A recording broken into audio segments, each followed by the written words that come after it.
Hi there, Alec O'Meara at Unitil here to give an update regarding what's going on with us as we respond to this overnight storm. We're getting a lot of questions right now on social media asking about what damage assessment is and what goes into that process before we can provide a global ETR.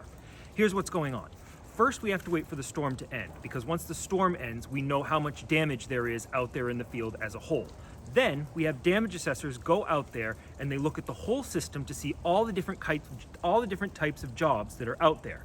We then take that information, we look at the number of crews we have, and we figure out how many hours of work there are and how many crews there are. Once we finish that calculation, we can provide a clear estimated time of restoration for the entirety of our system. That's what we're working on right now.